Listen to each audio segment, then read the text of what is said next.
Good to see you, Harry. Nice to see you. Pre-season obviously started. Erik ten Hag's in. How's it going? Yeah, it's been really good. Obviously a fresh start after last season, and he's brought a lot of energy, a lot of positive vibes, and the lads have bought into it really well up to now. And obviously it's only pre-season, but we're fit, we're ready to go, and we're looking forward to the season. Yeah, it was an impressive pre-season as well, getting one over Liverpool. How did that feel? Yeah, it was a good start, the perfect start for us really going into the pre-season. But I think everyone knows at that stage of the season, it's about performance, it's about development, it's about fitness and buying into the new ideas which the manager and his coaches are bringing. And I think we've implemented them well. I think there's still a long way to go, and I'm sure he will say there's so much improvement that needs to be done. But yeah, of course, it's nice to get one over on Liverpool, but when the season kicks off, that's when it matters. Yeah, absolutely. The fact that you retained the captaincy, was that a boost that you kind of needed right now? Yeah, I think when the manager goes, I mean, that's 3 managers now I've captained this club under, so it gives me a lot of confidence and trust in what he sees in me around the place and around the dressing room. And yeah, I mean, captain of this club is a huge honour, and I know how much media speculation it brings with it. I'm used to it now, and I'm big enough to take what comes with it. And yeah, I'm looking forward to lead the team again this season. It's a huge pressure though. Was there a moment actually, because of what's happened last season and because of what you've incurred, shall we say, in the negative side of things, was there a moment you thought, you know what, it's not for me anymore? No, not at all. Like I say, it's a massive honour, a huge privilege to play for this club, but to be captain of this club and to lead the boys out at Old Trafford is an amazing feeling. And like I've said, I've had so many ups and downs in my career. I'm at a stage where I'm an experienced player now. I'm 29-year-old. I've played a lot of games for my country. I've played a lot of games in the Premier League, and I feel I can take the criticism and like you say, the media speculation and the criticism which comes with it. And like I say, I'm fully focused on leading the boys out and improving. I mean, the first 2 years at the club we was on a good pathway, and we was improving as a team. And then last year was a major setback for myself, but also for us as a team and as a club. So we need to make sure that we get it moving forward again. What do you put that setback down to? Well, I think you can look at so many different things, but I don't really like to make up excuses in football. You can always find excuses in every day of life, and we've just got to look at ourselves. Individuals, we didn't perform well enough individually, but when individuals don't perform well enough, it comes as a team, and I think the team ultimately didn't perform well enough collectively. I mean, coming off the back of a European final, loss on penalties, and then a lot of us played in the Euros as well, who lost on penalties as well, so it was a bit of a double hit for a lot of us, and we didn't react well enough to it. And you can look at that, and you can look at numerous other things, but I think we've just got to look at ourselves, and we've got to make sure that this year we're ready.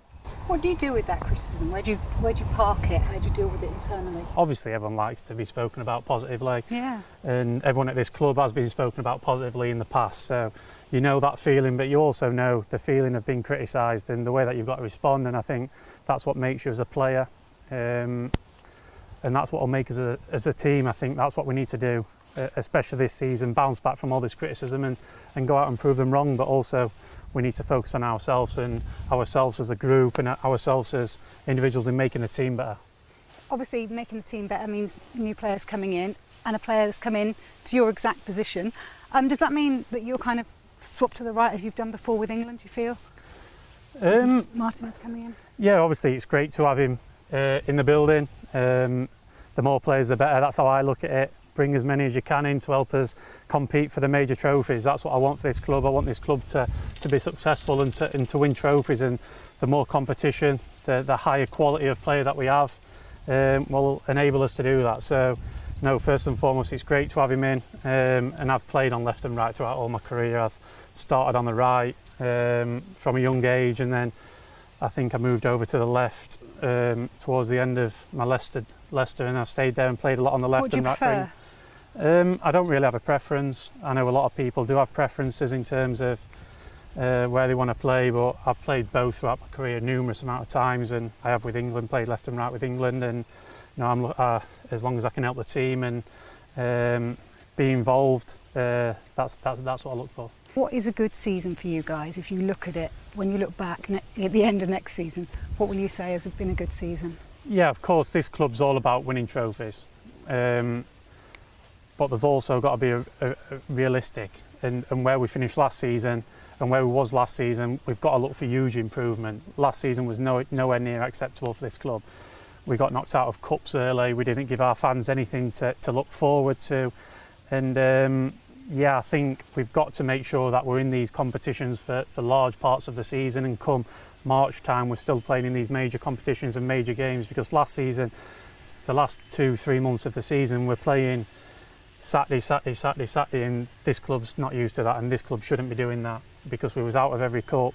We didn't perform well enough in the league, so I think the first thing what we've got to look for is major improvement on the performances and giving our fans something to be excited for again. Obviously there's huge speculation about Cristiano Ronaldo at the moment. With him, obviously you're going to hope that he stays, but what will he bring to the team? I mean, it's potentially that he could start on Sunday, couldn't he, with the injury to Martial as well. You've seen him in training. What will he bring to the team, do you think? Goals. What else does he bring?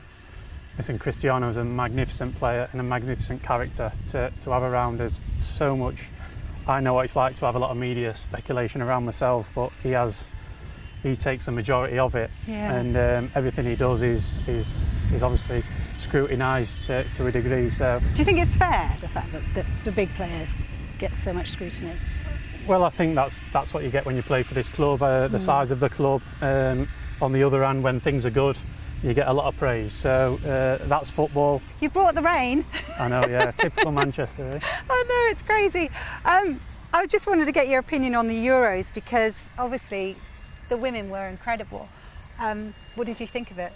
Yeah, amazing. Yeah. Absolutely amazing. I must say the amount of pressure that they had on themselves to deliver in this tournament was huge for women's football. So I followed it really closely because I knew the pressure that they had, a home tournament in this country, to make sure that they went far in the tournament. I think they had to reach the semi-finals to get the view in and for people to really take interest, and I think that they delivered under so much pressure, and to go and win it is a great occasion for themselves. And were you a bit envious that they won it and you didn't? not at all, really. I was buzzing for them, really. When they got it back to 1-1, I was thinking this could be going to penalties, and yeah, that's the way our game went when we went 1-0 up, and obviously 1-1 and then to penalties. But they was in camp when we was in camp, and that was 7-8 weeks ago now for England. So they've had so much preparation, and for sure they prepared well, and they got the rewards in the end. And yeah, I think it's amazing for this country, but also for women's football in general. I think that should be the boost now that it needed, and the kick that it make sure that I think, like we said, I think there's been spoke about it, that girls get the chance to perform at football on a big stage. Yeah, just finally then, does it mean you guys have got to bring home the World Cup? Yeah, of course. I mean, the pressure's on us now. A semi-final of the last World Cup, and obviously a penalty shootout away from lifting the Euros at Wembley is totally devastating, but no, we're ready. We have a good team, a good enough team to go and win the World Cup, and we have amazing fans. The fans that follow us are incredible, and we know we're going to be fully supported over there. So, no, we're looking forward to it, and yeah, of course, it's the pressure's on us to bring it home. Yeah, it certainly is. Good luck at the weekend against Brighton. Thank you very much. Thanks. Good to meet you. You too.